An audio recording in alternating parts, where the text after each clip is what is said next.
Pourquoi on doit le lire, Moustapha? Voilà. Thierno Alassane Sall, ancien ministre, ancien responsable APR.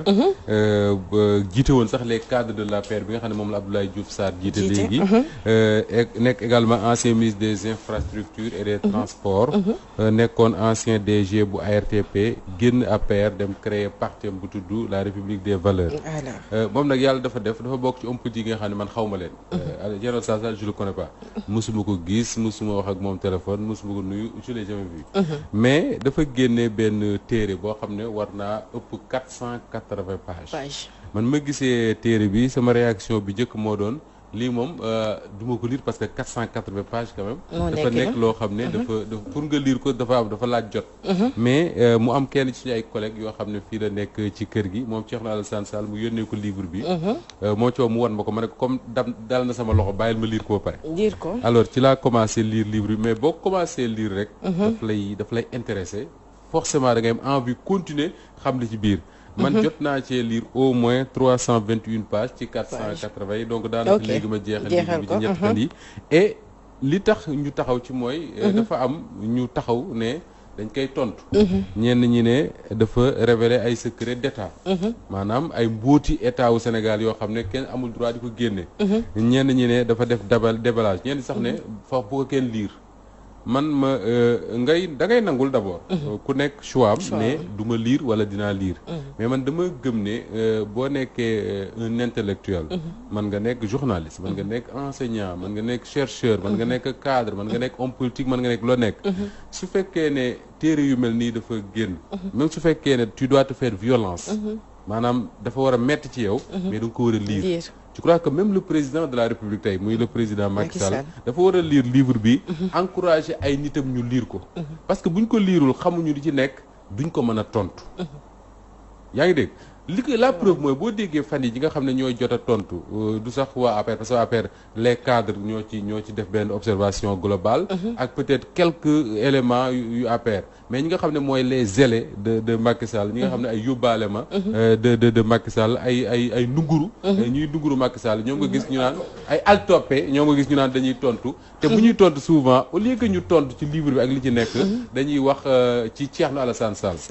moo tax ci sama dé wax ma naan la Thierno Alassane Sall xaw ma ko parce que man la personne bi nga xam ne moo ko bind ça m'intéresse pas li may intéressé mooy le contenu de ce qu'il écrit te loolu moo war a nekk le vrai débat tey jii ñu xool lan moo nekk ci livre bi lu war a tax ñu war koo jàng parce que boo dee journaliste ne du ma ko lire kon fu ñuy débattre sur ce livre là yow amoo droit dafa toog parce que xamoo lu ci nekk soo dee un homme politique ne du ma ko lire donc yow amoo droit di tontu Thierno Alassane Sall parce que xamoo lu ci nekk donc même le président de la République tey il a intérêt à lire ce livre man bari na ay livres yoo xam ne génn nañ ci réew mi wax dëgg yàlla man lire naa ko mais bu ma koy lire dafa metti ci man parce que intéressé wu ma mais bëgg a xam la ca nekk mooy tax may def effort di ko lire parce que boo ko xamul soo ëllëgee di nga ci bëgg a wax te doo xam lan nga ciy wax donc c'est important d'encourager les gens à ce que d'abord les hommes politiques au Sénégal encourager leen ñuy produire les journalistes doivent le faire bind ay livres les hommes politiques doivent le faire surtout ñi nga xam ne dañu assumer ay fonctions ba jóge ca parce que Fabel réew mi dafa bari yu fi nekk yoo xam ne presse bi daf koy junju à chaque fois mais doo xam la na ca biir ñi xam la na ci biir mooy ñi nga xam ne ñoo nekkoon les acteurs clés de ces événements là tey jii les événements la journée rek du 23 juin nan la ko gars yi gérer ba génn ci yow li nga ci xam rek mooy li nga gis ci télé bi ak extra mais ñi nga xam ne ñoo nekkoon ci biir di wax ak Ablaye Wade di wax ak manifestants yeeg yooyu ñooñu doon na baax ñu bind pour que les générations futures mën a garder ay leçons ci événements yi nga xam ne ñoom fekke wuñ ko mais seen réew jaar na ci parce que tey bu ñu bindul woon les événements de 1962 diggante Senghor ak Mamadou Dia bu ci acteurs yi binduloo Mamadou Dia boobu bind ci ñeneen bind ci am na ci bari yoo xam ne xëy na les acteurs politiques yi nga xam ne ñoo fi nekk ren ñoo fi nekk léegi nii duñ ko xam ba mën a éviter di dal ci piège yooyu waxoon naa la keroog ne ma waa ji nee nañu Fabel ku la njëkk a reer wan la reerin donc am na événement yoo xam ne dafay baax ñu koy bind di ko waxtaane pour ne serait-ce que pour les générations futures alors Thierno Alassane Sall si livre am ñu ne ma dafa révéler ay secrets d'état man damay def souvent différence entre deux choses et loolu Nafi Ngom Keïta moo ko waxoon fii ci Walfadjri mu ne il y a les secrets d'état et les secrets contre l'état xam nga secret d'état bu ñu par exemple yi nga xam ne dafa lié à la défense à la sécurité du pays affaire yooyu man d'accord naa kenn bañ ci wax d'accord naa ñu bañ ko di étaler dans la presse parce que mbiru chef de l'État la moom moo ko war a gérer parce que affaire sécurité la c'est des questions sensibles diggante état beeg yenn këru diine yeeg yooyu parfois day am des choses sensibles yoo xam ne le chef de l'État moo koy gérer boobu ak nam c'est pas pour rien que ñu koy voter benn caisse jox ko pour muy mën di gérer ces genre de questions là parce que bëgguñu muy feeñ ci ay budget yu demee noonu ba Cheikh Tidiane Gomis ak Moustapha mën koo gis xam ne diw jox nañ ko nangam ndax nangam parce que yooyu voilà mais dafa am ci yoo xam ne c'est des ce ne sont que des secrets contre l'État c'est-à-dire da ngay gis benn mafia benn groupe de personnes accaparer les biens de l'État les biens de la nation yoo xam ne sama papay Cheikh Fanta Fabel ñoom ñëpp dañoo ñaq def ci ñu boole ko def ko ci genn kees jox ko ay nit ne leen yorareen ko réew mi dee leen ñu ci defal hôpital yu ñu fajoo dee leen defal ay stades yu ñuy footballé dee leen defal ay écoles yu suñ doom yi di jàngee dee lu ñu ci defal nangam ak nangam ñooñu jël ko def ko seen poos wala def ko seen i deq wala ñu def ko ci seen njaboot ba pare ne kenn du ko wax parce que c'est des secrets d'État c'est pas vrai c'est pas des secrets d'État je suis désolé lan la jàng ci livre Thierno Alassane Sall par exemple dafay ñëwaat parce que moom ñu bari dañu yaakaar ne dafa bind livre rek pour xas le pouvoir de Macky Sall man ma liiree livre bi gisuma loolu li mu njëkkee mooy Sénégal depuis ñoom Senghor Abdou Diouf Abdoulaye Wade ba pare doog a ñëw ci pouvoir Macky Sall par exemple dafa lay wax du temps de Wade par exemple que ni Sénégal bi muy génn ne day génn ASECNA je ne sais pas ba xam yéen a ngi fàttaliku Cheikh dina ko fàttaliku toog nañ ci benn jour rek ñu xëy suba Abdoulaye Wade ne Sénégal day génn ASECNA coow ne kurru travailleurs yi di grève ba aéroport bi ñu tëj ko ne avion du fi wàcc cette histoire là yéen a ngi koy fàttaliku mais boobu ñun ñëpp on était au cœur de l'affaire mais qu'est-ce qui était derrière waxuñu ko mais tey man quand je lis le livre de Thierno Alassane Sall si lay découvrir ne gars yi li leen bëgg li leen gënoon a soxal mooy saax-saaxee suufu aéroport bi Léopold Senghor mais loolu l'histoire a donné raison à Thierno Alassane Sall je suis désolé man fa laa dëkk tey jii boo demee autour de l'aéroport Fatou mën na ko seede mais lépp lu fay suuf saax-saaxee nañ ko dagg ko borom barke yi jël ko séddoo ko c'est des terrains yoo xam ne dañ koy jox Fanta mu dem jaay ko Fatou à 50 millions wala ñu jox ko Cheikh Tidiane mu dem jaay ko à 75 millions tey boo liiree le livre de Thierno Alassane Sall ci ngay gisee ni ñu saax-saaxee par exemple li ñu tuddee la bande verte te mu nekk fii ci ginnaaw VDN bi jëm aéroport ñun fa lañ dëkk chaque jour fa lañ jaar di ko xool di ko gis donc quand tu lis le livre de Thierno Alassane Sall da ngay gis ne gars yi seen problème moo doon jël suufu Ndakaaru saax-saaxee ko te loolu ci régime Wade la xewe woon par exemple ñëwaat na ci l'histoire des appels entrants yéen a ngi fàttali ko appel entrant mooy bu ñu fi toogee rek bés na léegi suñu mbokk yi nekk bitim réew suñ dee wootee day am ay taxes yu ñu ciy teg coow li bëri ba les syndicalistes de la Sonatel moom moment boobu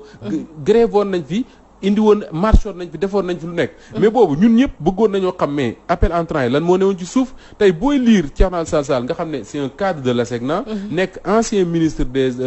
des transports ba pare nekkoon DG ARTP da ngay gis ci biir ay deal yu graaw yu gars yi diloon ci biir ay immeuble des biens de l'ARTP ñu teg ci seen loxo naan ay appel entrant yu kenn xamul loolu Fabel qu'on me dise pas que c'est des secrets d'État je suis désolé sooy lire le livre da ngay gis ARTP par exemple man nañ fi toog benn ngoon rek coow lu bari am fi ci ay immeuble yu ñu ko waroon a tabaxal xaw ma à 9 milliards xaw ma affaire yooyu immeuble tabaxuñ ko coow lu mel ni kur ñu dem ci yoon ak yëpp gendarmerie dugg ci lu nekk dugg ci ñu jekki-jekki nëpp mu fay mais tey quand tu lis le livre là da nga ciy découvrir lu bëree bëri